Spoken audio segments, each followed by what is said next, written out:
Finally, our new house was ready and I could hardly contain my excitement about starting this new chapter. But then, out of nowhere, my in-laws arrived. "We'll be moving in here," they declared. "Please ask your parents to vacate the premises." Stunned, I looked to my husband for support, but he just took a deep breath and said, "Do as they've asked. Please inform your parents gently." Without another word, my in-laws began unloading their belongings. As they eagerly explored their new home, I couldn't help but ask, "Do you even realize whose house this is?" "My name is Nina. I'm 35 and have been happily married to my husband Matt for 3 years. We don't have children yet, but our life together is full of love. Lately, I've been worried about my aging parents. Their mobility has been declining, and it's been on my mind. So, I proposed to Matt that we move in with them. He was completely on board, saying, 'Living with your parents is no problem. It'll allow us to take care of them, and you'll have peace of mind. It's a win-win situation.'" "Thank you, Matt," I said, overwhelmed with gratitude for having such a considerate husband. We began making plans to live together, but executing this idea right away proved challenging. My family home is quite far from the city, which complicates our work commute. Neither of us can drive, making it impractical to live there. Moving my parents to the city isn't feasible either. Our current rental is small, suitable for 2, but cramped for 4, and adding a child would only make it worse. It seemed like there were no easy solutions. Then it hit me, why don't we take a bold step and build a spacious new house? When I shared the idea with Matt, his face brightened. "That's a fantastic idea. A new spacious home would be perfect for all of us." With his enthusiasm, we began planning our new house. When I told my parents, they initially felt guilty about us building a home for them. However, after I explained our reasoning, they understood and were thrilled. Their happiness was a balm to my heart. Later, my husband and I went to a real estate agency to finalize the details. We explored locations close to hospitals for my parents' health and near train stations for easier commuting. We also carefully discussed the specifics of the house. Although I sought input from my parents, they seemed reluctant about moving in with us. Fortunately, my husband had many valuable suggestions, which made the planning process much smoother. Gradually, our vision for the dream home began to take shape, and the prospect was thrilling. After much discussion and research online, we finalized the plans for our new house and were ready to consult with builders. "We're nearly there with the preparations," I said. "Building a house has turned out to be more challenging than I expected." My husband commented, "Balancing this with work makes progress slow, doesn't it?" We invested a lot of time into our plans, but the results were immensely satisfying. The blueprint for the house, which we meticulously crafted, far exceeded our expectations. We consulted with various real estate agents and conducted thorough online research to reach this point. Now, all that's left is to eagerly await the completion of the house. It will take some time, but the excitement and anticipation are boundless. However, as the project progressed, my in-laws started reaching out more frequently. "Dear, we heard you're building a new house. Is that right?" "Yes, that's correct. We're aiming to finish it by the end of the year." "How wonderful. I'm so impressed with Matt's efforts. To keep us updated with all the details. We'll visit you soon." "Okay, sure," I replied. Surprised by my mother-in-law's enthusiasm, my husband and I decided to visit their house over the weekend. They welcomed us with warm smiles. Building a brand new home is such a joyous event. Just thinking about it is exciting, isn't it? My father-in-law said, almost as if he were reminiscing about his own experiences. "Yes, we're very excited. We're hoping the construction goes smoothly and finishes quickly so we can move into the new house as soon as possible."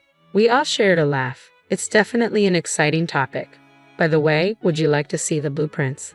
Following my mother-in-law's request, my husband pulled out his phone to show them the design he had photographed. "Oh, it's quite spacious," she observed.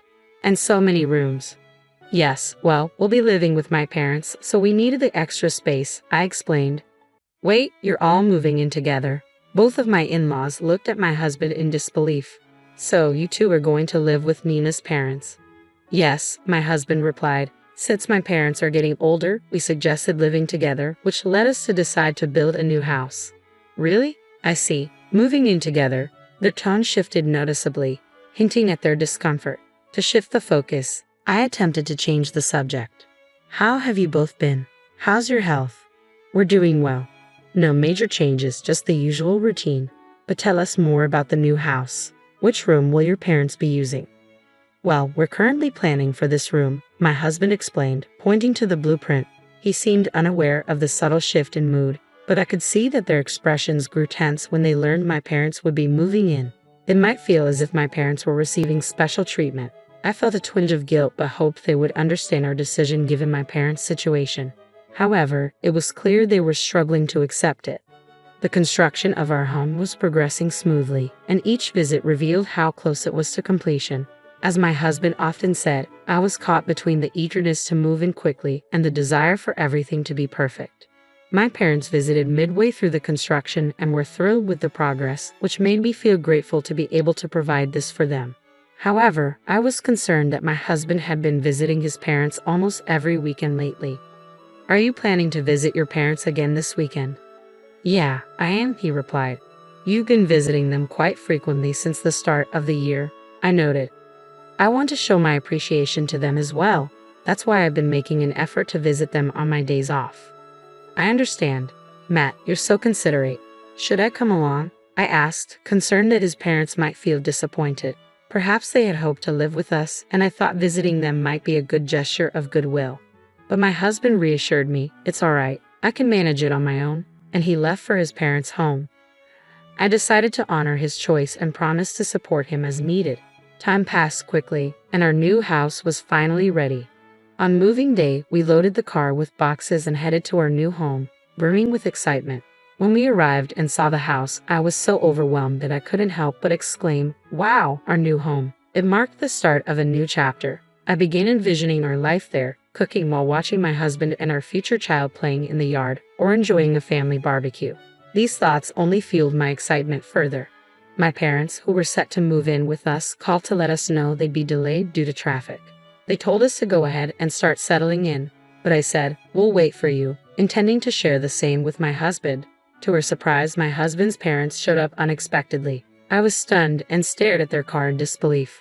Why are they here? I wondered as they stepped out of the car, smiles wide, and walked towards us. Look at this magnificent house. It's impressive enough to show off to our friends, they said. Yes, it's the house that Matt and I carefully planned, I responded. Nina, you have excellent taste, my mother-in-law added. Well, I suppose I can give her credit for that, I said, thank you. To my surprise, they began unloading the considerable amount of luggage from their car. Startled, I quickly asked, mother-in-law, father-in-law, why do you have so much stuff? What are you planning to do? Their reply was equally unexpected. What do you mean? We're moving our things into this house. What? You're planning to live here starting today? You'll need to ask your parents to leave, they said. What? Why are you doing this? I asked in disbelief. With a hint of frustration, my mother-in-law explained, as a new bride, it's customary to prioritize your husband's family. We should be the ones moving into the new house. Once you understand that, please let your parents know we're busy moving our things. Feeling overwhelmed, I turned to my husband for support. He took a deep breath and said, do as she says. Just let your parents know gently. But this house was intended for me and my parents. I can't accept this decision, I protested. He responded with visible irritation. Didn't my mom just say that it's natural for a wife to prioritize her husband's family? We can address your parents' situation later. I was in disbelief. It was clear that my husband was either heavily influenced by his parents or had always shared their perspective, which was now more evident than ever. Come on, help with the moving, he said. With that, my in-laws began unloading their belongings, even though neither my parents nor I had entered the house yet. They proceeded without permission. Oh, how wonderful. The interior is just splendid, they exclaimed, eagerly exploring the house. I confronted them. Do you know whose house this is? What? They responded, momentarily taken aback. After a brief pause, they turned to face me. Whose house? Of course, it's Matt's house. Are you suggesting you have a claim to it? Since you and Matt are living here and he's put so much into building this house, you have no right to make any claims without letting me explain first. My in-laws seemed to have jumped to conclusions and were blaming me. It appeared my husband hadn't shared details about our finances with them. Why would your parents live in Matt's house in the first place? They questioned. Yes, it's strange. Poor Matt, having such a demanding wife and parents, they added. I was at my breaking point. Why was I being criticized for their misunderstandings? If you intend to live here, then Matt should compensate for the amount spent, I said. I've contributed to this house, I said. My in-laws stared at me in disbelief. How much are you claiming to have paid? It must be a small amount, maybe $800, they mocked. My husband, looking uncomfortable, said nothing. I turned to him, challenging, "Are you being honest? How high and mighty do you think you are?" "That's," he hesitated. "What are you insinuating?" my mother-in-law demanded, her tone authoritative. Seeing that my husband was unwilling to address the issue, I decided to clarify things myself.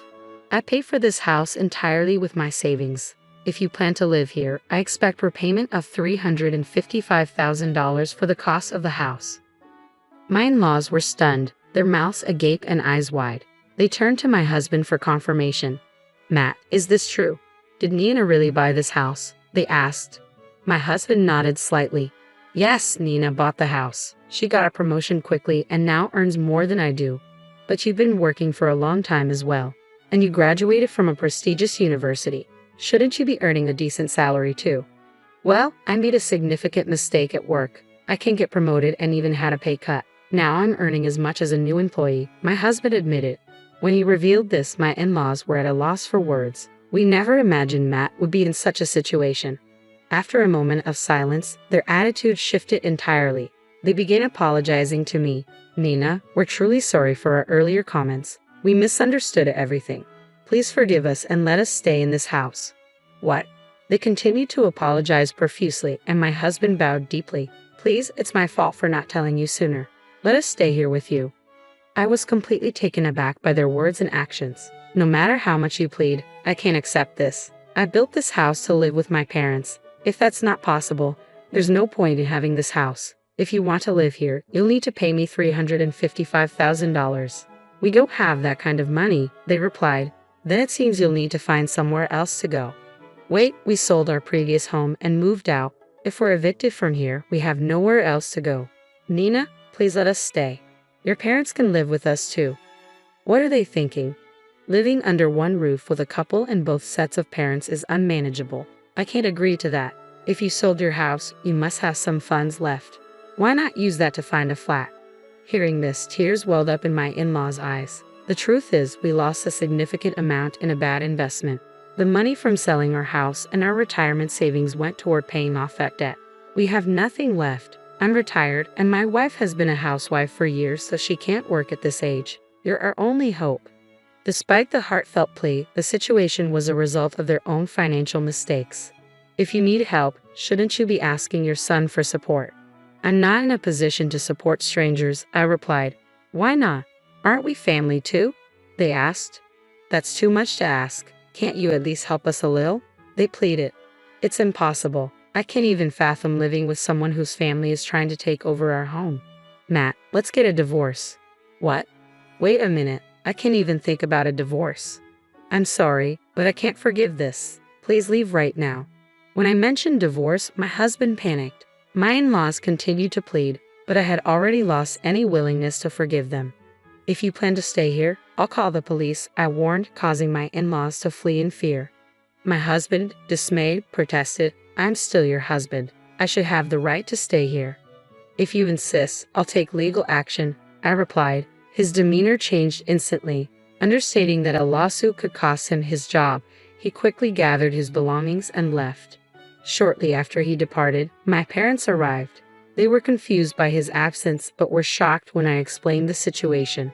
They thanked me, saying, "Thank you for standing up for us." I wish my husband had been more understanding, but I'm relieved to have distanced myself from such a selfish in-law family before our child was born. The divorce process proceeded smoothly, and I became single again. Now, I enjoyed peaceful days in our newly built house with my parents.